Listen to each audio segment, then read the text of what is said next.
Let's do it. So good morning, everybody. This is 1 Million Cups. If you thought this was Chem 101, different time, same instructor though. Anyways, welcome aboard. Thanks for coming. If you are looking at this screen for the first time, we would love for you to do some things. For example, we would love for you, if my machine will let me,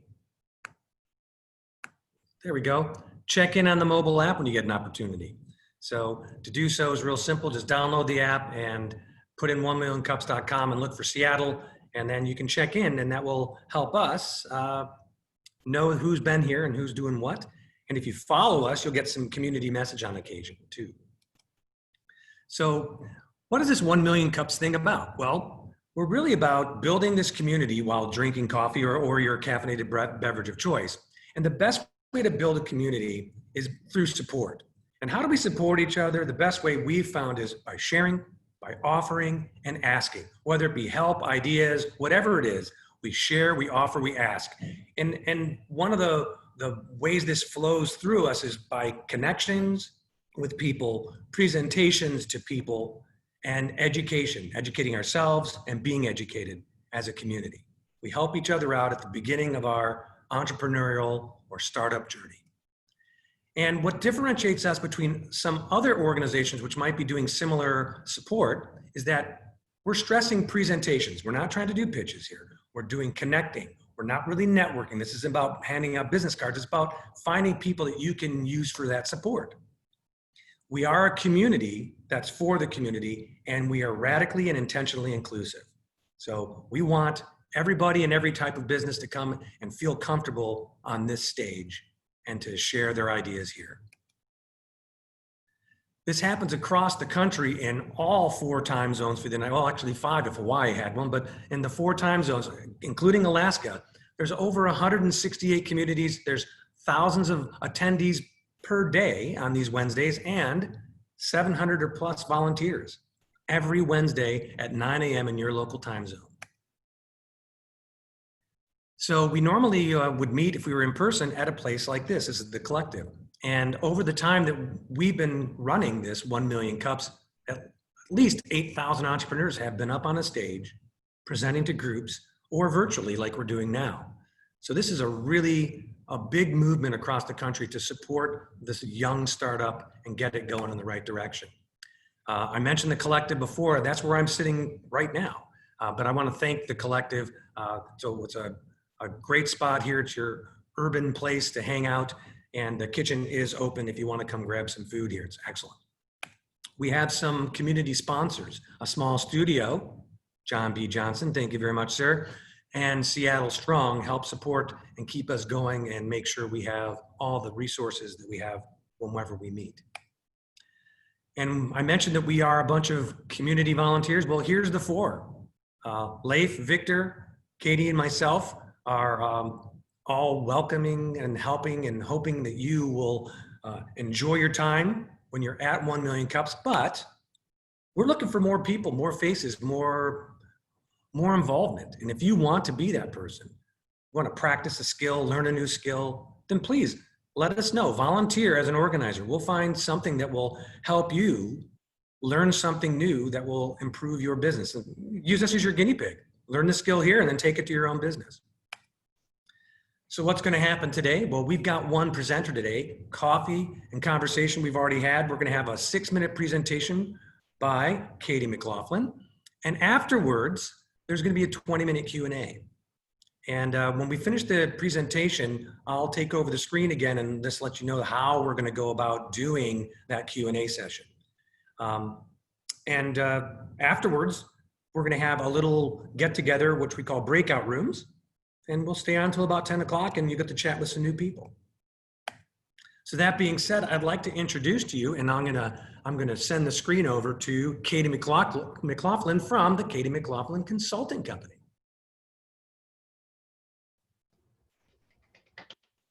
Unmuted clapping, yeah, for sure. All right, thanks gang. Can you all see my screen? All right. All right, everyone.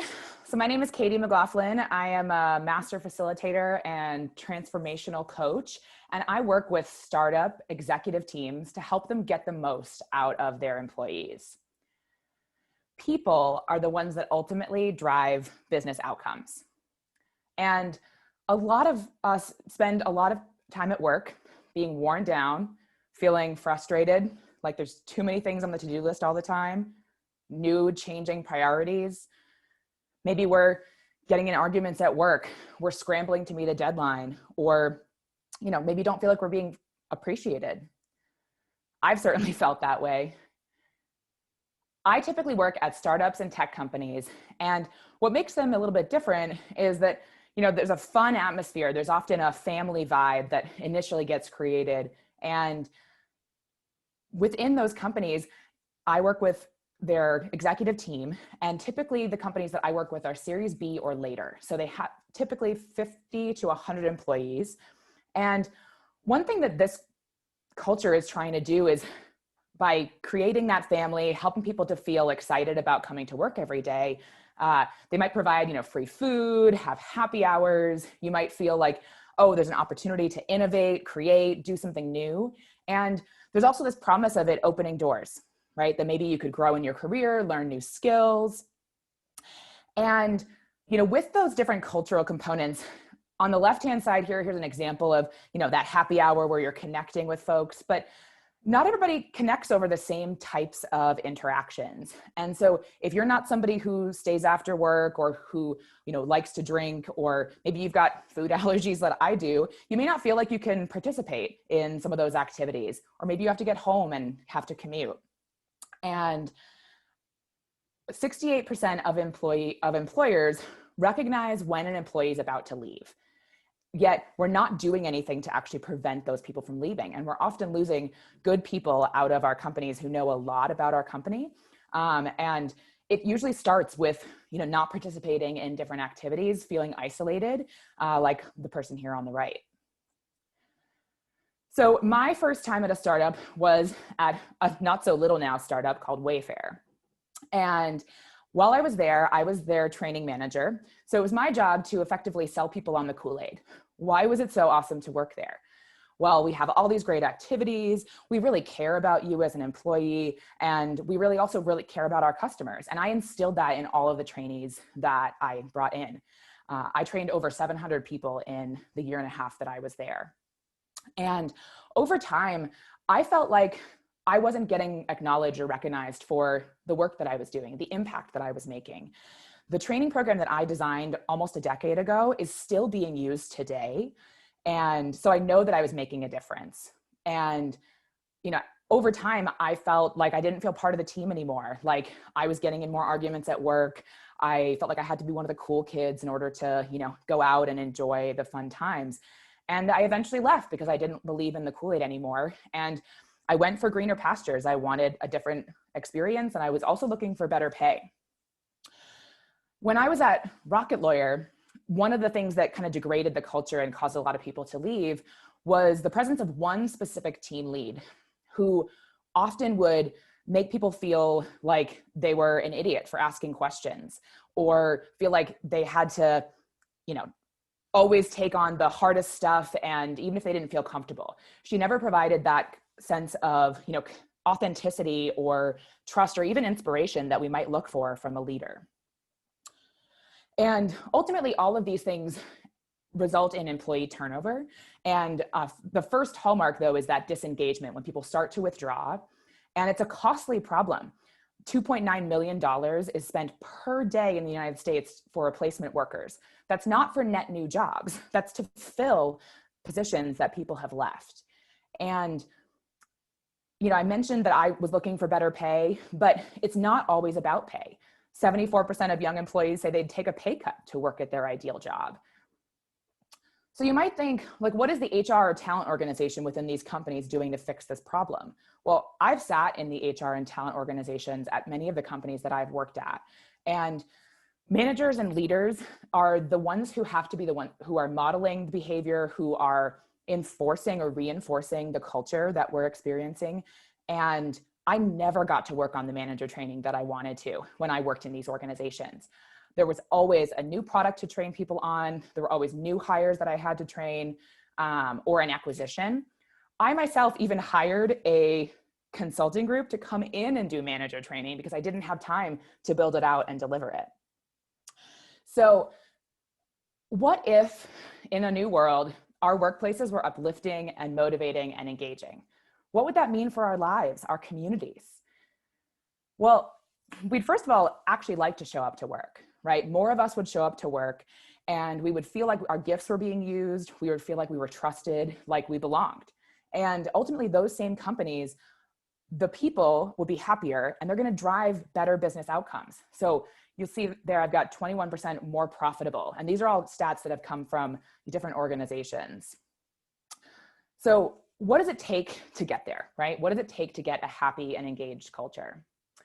Well, we have to focus on those leadership skills and we have to focus on the people skills because employees will work harder and work better and give more of themselves if we're better appreciated. And I was shocked by this stat on the right-hand side. Out of 1,000 employees that were surveyed, 91% that their leaders lacked communication skills. And the reality is that culture and your experience of working at a company is in the in-between. It's not in those events. It's not in the all hands meetings. It's in the Slack message that you get throughout your day that asks you, hey, where is that thing I needed? Or it's in the way that your work is looked at and critiqued. It's also in who gets rewarded and recognized and for what behaviors. So I work with executive teams because they're the ones that have to set the tone, especially at a startup company. In a startup, they're not able to afford an individual executive coach for every single executive. And so my program focuses on the entire team as a whole, because as a team, we can better look at things like emotional intelligence. We can focus on practicing coaching skills, what it takes to build trust. And those are things we can't do as easily one-on-one. We need to have that interdynamics and those interdependence of the different people within the community there. And what makes my work different is that I intentionally bring in theater work to help executives to embody and experience the interactions that they're creating within the workplace.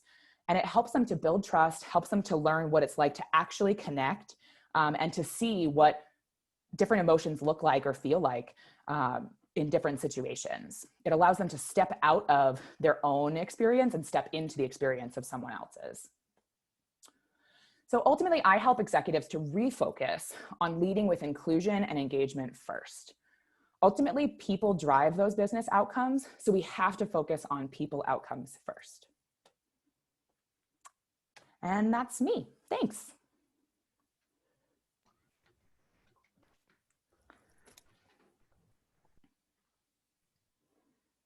Excellent. Thanks so much, Katie.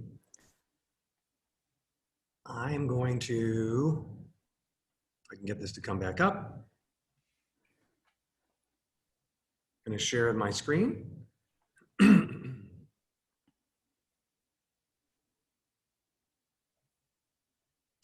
So now that we're all done and seen Katie's awesome presentation, I just like to let you know that if this will go, there we go.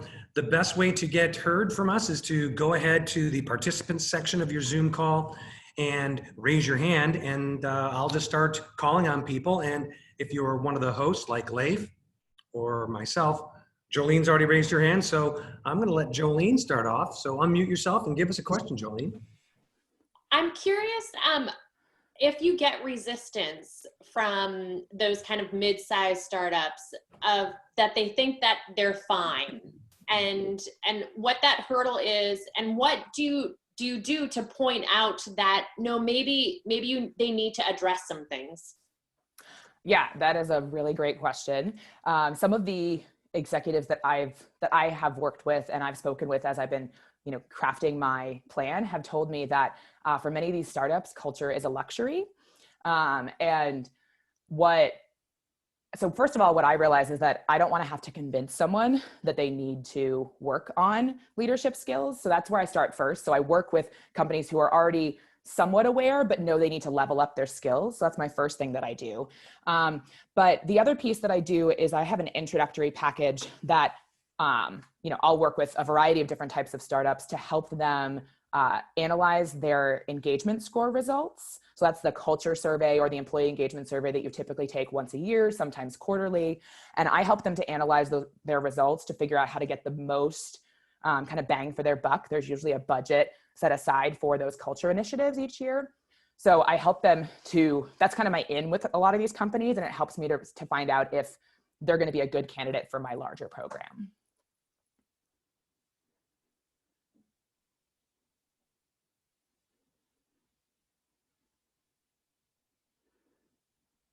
Leif, I'll just call on people. I think he was working on the muting. Katie, wow, great presentation. You really have a lot of great skills in presenting your idea, just even like all the important stuff of reiterating the point from the beginning, brought up at the end, good visuals, all that kind of thing. My question for you is, how much have you done this work external to a company versus being inside of it? And what challenges do you anticipate being like on the outside when you work with these executive teams? Yeah, so I have done some of this work with folks that are not all on the same team. And when doing that work with folks that are not all working together, there's a different sense of objectivity that comes into play, right? And so that's actually really beneficial, right? Where we can look more critically and maybe a little bit more directly at specific issues that we might role play or embody using the theater work. Within a company, it'll take us some time to work up to some of those more revealing exercises that are a bit more targeted. First of all, because we have to rebuild that trust. Most of these executive teams are often experiencing some kind of infighting themselves. So that's another reason why I like to work with them as a team, to help them work through those issues. And then once they start working kind of from the executive team out, it's easier for them to be even more objective and be more realistic about like, oh, wow, I didn't realize I was coming across that way, or that it could be experienced that way. Very, very good. And I think you're really onto something. I think having been around a lot of that type of energy, as the people that are directing the ship, it's very important to start there. And so obviously really good identification. And I think you're really on the right track with that. Thanks. John, you've got a question for Katie. Yeah, I'm interested in the theater aspect. So you've touched a lot on the problem at the beginning of your presentation, and then your one slide, you're like theater, and then you kind of moved on from there. I want to know more about that differentiating piece, because you did mention that was your differentiator. Can you talk about that more, elaborate a little more? Yeah, so theater is being used quite a bit today for team building, for creativity, for idea generation, using a lot of improv techniques. And so I use some of that, of course, to connect people, to bring people a sense of calm and trust within a room. But then I use techniques that are referred to as image theater, and use that to help people to embody different relationships and see also the similarities of that. How do you guys feel about, I could take you through a quick little exercise if you feel like it. Yeah, all right.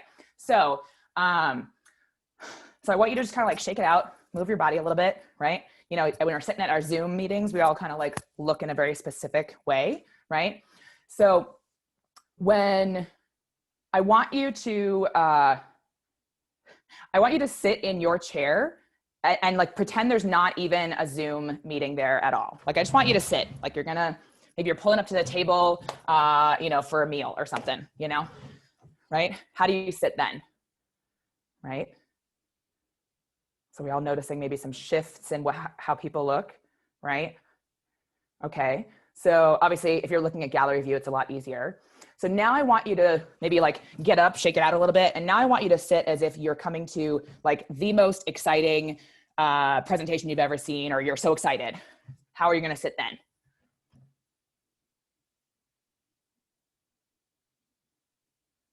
So I now want you to, from this position, I want you to switch from this position, feel what this feels like. You can feel where the tension is in your body. You can feel like maybe where things are relaxed. And now I want you to switch back to the dinner table. So switch back to the dinner table. And now I want you to switch back. And are you noticing now, go ahead and shake it out. Or maybe you want to stay here because you're interested. But did anyone notice kind of the subtleties of how you were sitting, where you were sitting, what was different? I'm eager to hear, feel free to give feedback. Leaning forwards. Yeah, did we all notice that we all did that? Mm. And when you said go back to the dinner seat, everybody just laid back in their seats. Yeah. Good. Yeah. So we all come from different walks of life. We all have different experiences, but we all might express maybe that eagerness or that excitement in a similar way, right? And so that's one way that we can start to realize oh, well, maybe we're not actually that different from each other, right? Maybe there is something here. Maybe there's somebody here on this call who I kind of haven't gelled with, right? Or kind of have a little bit of an abrasive feeling with for no apparent reason other than my experience of them. But now I can see, hey, wait a second, they sit in a very similar way. They have a similarity to them. The founder of these techniques said that anything that one human can do, any human can do. Maybe not as prolifically or, to the same extent, but we can all do that. And that's one way that we can start to see our similarity, where we can start to really understand how do we have compassion and be authentic. Well, thanks, Katie. Yeah. Hey, Jonathan, you have a question? Yeah, thank you. Great job, Katie. I was curious, and I guess you kind of showed us a little bit how this was going to work in a now COVID world, right? Normally you'd be going in and doing this, having a large space, because I went to your theater presentation before. So can you talk a little bit about what that looks like? Yeah, so it's going to be something similar to this. I have to obviously shift my my planning, because I did hold a kind of a pilot workshop with a bunch of 1 million cuppers, and it can be very physical, very embodied. So what I will be asking people to do is actually also even stepping back from the camera, if they can push the camera farther away, right? Having to play with where are you in relation to your camera, and then obviously not have a string attached to yourselves. So there's more logistics to that, but there'll definitely be a lot of nuances we can still get out of it. That is something that I'm still actively working on. And if anybody's interested in being part of a virtual trial workshop, I would love that help. So please feel free, excellent. Please feel free to message me, and I can put my info in the chat. Great. Hey, yeah, you can also put your name in the chat if you're interested. Just let her know. Oh, that's great too. Yeah. Hey, Ryan, you've got a question? Yes, thank you. Great presentation, Katie. Thank you. What I wanted to ask is, for those that aren't quite ready to pull the trigger on your services, is there an introduction that they could kind of get as a self-serve way to, not really get a trial or anything, but what are the first steps that you could kind of outline for one of these more resistant people to take? Then as they start taking those steps, they realize, oh, I need Katie, sort of thing.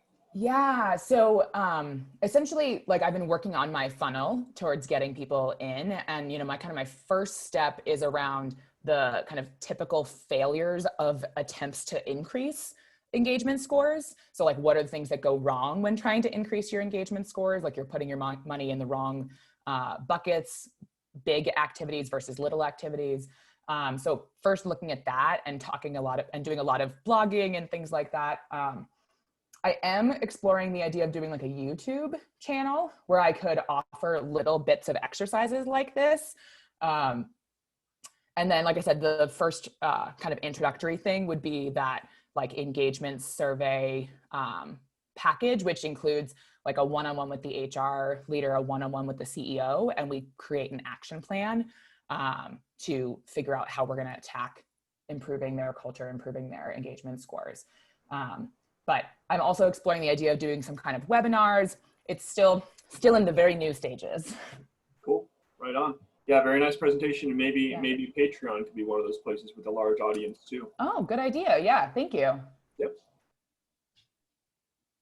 So Katie, just wanted to let you know that I agree with what Ryan said. The presentation, the slides are spot on. They are interesting. And I had a chance to see this yesterday, and it's just such a really vibrant, colorful, graphic way to do it. So I just think that everyone can learn from the way you signaled all the things you wanted to signal to us. I thought it was fantastic. Next question is Casey. Great, thanks. Hey, I like the idea of what you've got going on here. Hopefully, one day I get up to the Series B and I need your help. Yeah. And so I can imagine that when you get called on to provide your services, it might be when you get to a bit of a dysfunctional management team would be a time when people probably pull the, do you experience that? Or, and then if you do, what do you do with that situation? Yeah, well, so all of my experience in business has been from seeing that dysfunction. All of the companies that I've worked with have had a really dysfunctional executive team. And the clincher there, though, is that the CEO or founder, who's still typically in place at that stage, has to be willing for me to come in. That if that's not in place, I'm not going to get in. And I'm okay with that. You know, I recognize that everybody's not for me. So that said, part of what I do within my program, like I said, it's mostly group work, but I also do one-on-ones with every executive at the start to first find out kind of who they are, what their experience is, and start to build those relationships. And I'll be able to pretty quickly understand where some of those issues are and, be able to start working through that. I can't guarantee that every single leader is going to be the most inspiring leader after this program, but, so there may be still some management changes that need to happen, but my program is also really short. It's only 4 months. And so it's 4 intensive months. I want to be able to get them in, get them out, and they would know by the end of that program if they've got somebody who's not able to kind of keep going with them. Okay. Yeah. And most of the groups that I've worked with, it's not always, most of the executive teams aren't all they're not all founders. It's the 1 or 2 founders maybe, or originating members, but then there's also people who've been hired in from other places who have expertise or some kind of leadership background in some capability. Did that answer your question, Casey? Yeah, it did. And then kind of a second prong on that question, if you don't mind, is where can someone like myself find resources where it's just I've got one business partner, I'm the major part of it, he's help, but I found that this is a different kind of struggle when you're working with business partners versus working in more of a larger type corporation, where that's where I came from. Yep. Where can I find some help in this before I get to my Series B level, just to help kind of guide a partnership?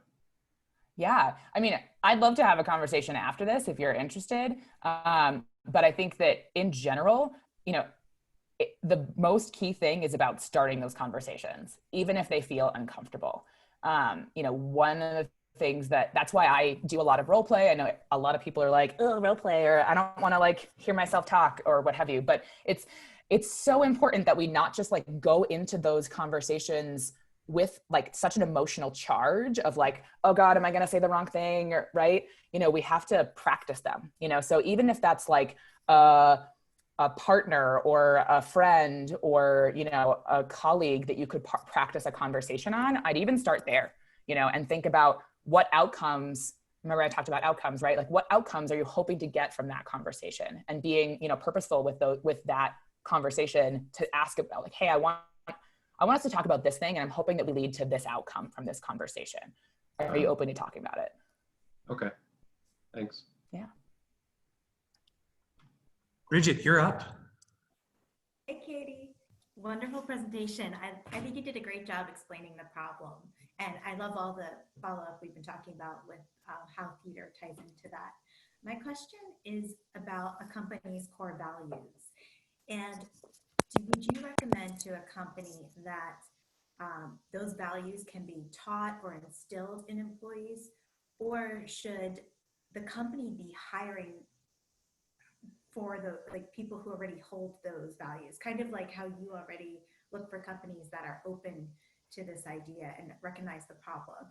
Should the companies be hiring based on those values, or can those values be taught? That is a really great question. So in my program, we look at the core values that they've already established and determine what do those values look like in action? How do they come into different interactions they want to have in the workplace? When it comes to hiring, if only looking for what you're describing kind of sounds a little bit like I hear people say cultural fit within the interview process. Unfortunately, what that cultural fit often looks like is hiring people who look and sound like you, right? And that's not necessarily a equal opportunity employment. It's not always a objective decision. So when evaluating for core values, and if somebody holds those core values, it's more appropriate to ask a behavioral based question of how would you respond or act in X situation, where you would want them to act from a specific value, right? Like that would be the way to get at to understand if they're in alignment with those values. But typically I'd say that most questions that might ask, like, do you hold this value? You're going to either get the party line, right? Where they like are just going to be like a yes person, or you might lead yourself into like some discriminatory practices. I like that. That's helpful. Thank you. Fantastic. We got time for one more question, and Ryan has his hands up, so we're going to let him give us that last question. Yeah, Katie, I know that you were starting, obviously top down to see, the CEOs, the HR people, but I was wondering if there's a way to kind of get this bottom up too.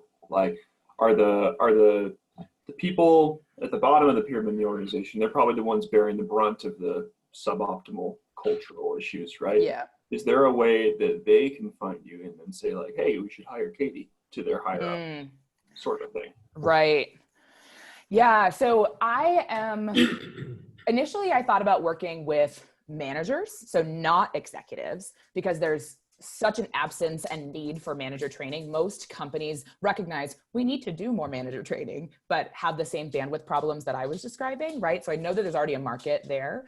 But what I realized I didn't want to just work at that layer and then have executives who are going to come, over the top and not be modeling the same behaviors, right? So that's why my initial kind of go to market is to plan on focusing on those executive teams.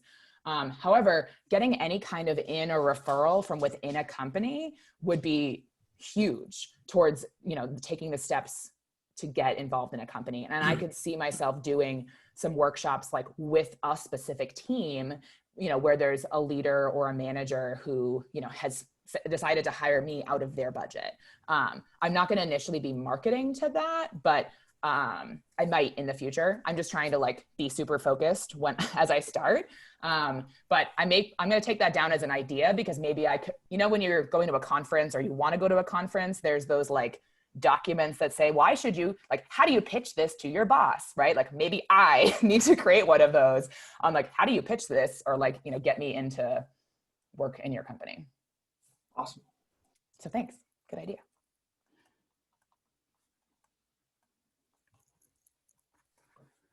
Fantastic. Thanks so much, Katie. That was awesome. Everyone give Katie a round of applause. Whoop, whoop, whoop, whoop. Thank you. I go back to sharing my screen here so we can ask the awesome question that we all want to know the answer to, Katie.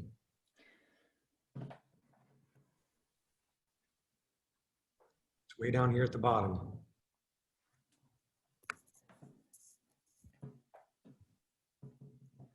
You guys see all that? Do you guys see that? We see feedback. You see feedback? Okay. There it is. Yeah. So Katie, what can the 1 Million Cups community do for you? So I need to actually get out there. And this is literally the first time I'm talking about all of this in with people that are not just like one-on-one. And so I thank you all for your great questions and your enthusiasm. I am currently planning to, get out there, like looking through my network for people who I can already start to reach out to and see if they have a need to hire me. But I'm curious if any of you have other ideas on how I could start to get the word out there, essentially, that like I'm available and here's what I do. So are you like wanting to know whether people can have other ways of marketing you at this initial startup phase to get to spread to evangelize for you? Well, I guess maybe I'm asking, does it make sense for me to like comb my current network, or do you guys think I should focus a lot more on like getting out there into a broader network and building my network of people? So I'm eager to hear what people have found successful or think. That's fantastic. So the best way to answer Katie is to get in touch with her and let her know, start up a conversation, connect with her, okay? And help educate her. Two of our pillars there. And that way, Katie will gain so much from this. But in addition to the weekly, what can the 1 Million Cups community do for you question, we ask this as well. What can you do for this community? As a member of this community, we really hope you can help us. And one of the best ways is to bring someone next week so that they can see what we do, see what we're about. So that's what we really hope you will do for us next week. And you can also apply to present. If you want to, just go to 1millioncups.com/Seattle. And all you have to be willing to do is talk about an idea, a product, your business. We really want people in the first startup area of their business, between 0 and 5 years of working on that business. So if you fall into that, or somebody who's falling into that, send them our way. We would love to connect and find out if we can be a place for them to try their wares. That's it for the presentation part. And what I'm going to try to do for the very first time, everybody, is... You got this. I've got this? You got this. You can do it. I can do it. I'm going to try to make breakout rooms. That's right. I've not done it before, but here we go. Allow 13 pack. We got 13 participants, so we're going to go to 4 rooms. And in a few seconds, you'll get an invitation to a room. So please have fun. Stay on there till at least about 10 o'clock and find out what's going on in the world of your friends. So we'll be right with you with new people.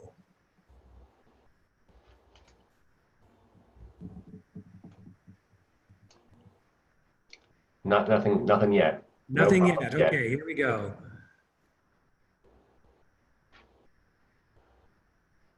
We're in the first breakout room right now.